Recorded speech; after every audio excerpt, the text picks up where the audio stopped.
Maker's breath. It's good to see you in one piece, my friend. Indeed. After your rather alarming lack of subtlety, I feared the worst for you. I prayed for your safe return. Well, what did you expect me to do? You announced me to my father's most trusted lackey. Did the purpose of my disguise entirely escape you? I barely managed to slip away from her when we reached the palace. I am hoping that, despite our unfortunate beginning, we can still work together. Will you hear me out? I fear that my escape will make matters worse. Now that he cannot use me to support his claim on Merrick's throne, he may resort to drastic measures to stay in power. I doubt he will say anything publicly, at least until he has a better idea what to expect. Very little. We will need to work together, and quickly. My father has gone mad. I didn't believe it at first, but he is gripped by a paranoia so severe it prevents him from seeing sense. He saw me as a threat, yet even now I'm certain he will be telling the nobles you are dangerous murderers that have kidnapped and mind-controlled me. He may even believe it. Perhaps. It will be more difficult for him, but if my father says the Grey Wardens are the enemy, many will believe it. He is a legend. It's true. Our position in the Landsmeet is not strong, and this does little to help us. At least that snake Howe is dead. That alone will not be enough, however. My father is committed to his path. You will need ammunition for the Landsmeet, and there I can help. You have only just arrived in the city, so perhaps you are unaware of some recent events. Denerim has been in turmoil since Ostagar.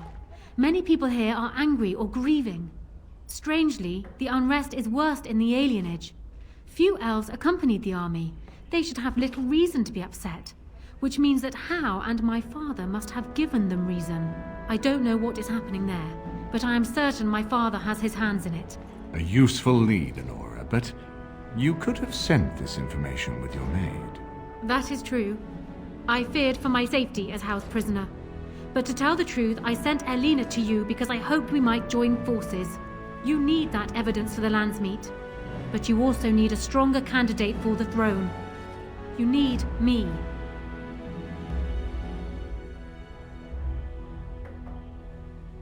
I have no doubt Alistair is biddable enough, and decent, but even with his blood, he is no king. You think only I can see it? Not only that, Alistair is a Grey Warden. It will look like you are trying to put a Grey Warden on the throne, despite your claims.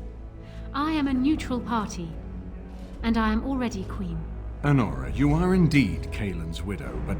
I am the daughter of Ferelden's greatest general. Who do you think truly ruled this nation for the last 5 years? Kaelin. I am what this country needs, not an untrained king who does not even want the throne. I can help you stop my father. Consider what I have said. For now, I think I will retire to my room. Warden, when you have a moment, I ask that you speak to me in private.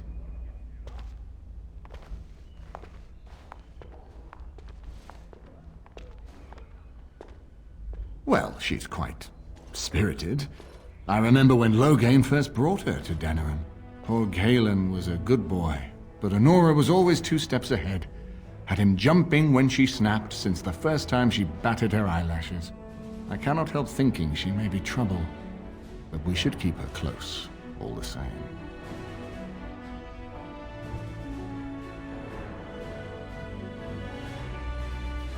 Loghain is the problem at hand, yes. We need to do all we can to erode his support before we call the Landsmeet. This is an alliance of convenience. For the moment, we are united against Loghain. Be careful how much trust you place in her. I do not for a moment think Honora means to give up her power easily. Still, I would rather have her where we can watch her than actively working for Loghain. Honora was a capable administrator for Kaelin's lands, but she has not a drop of royal blood. We did not fight the Orlesians all those years just to lose our royal line in a single generation. Not when there's a surviving son of the blood. Ferelden was first united by Calenhad, the Silver Knight. For 400 years, his descendants have ruled Ferelden. That was the heritage we preserved from the Orlesians. And it is the heritage I will fight for as long as one of Calenhad's descendants still lives. Without that to unite us, we could scatter back to warring Terniers.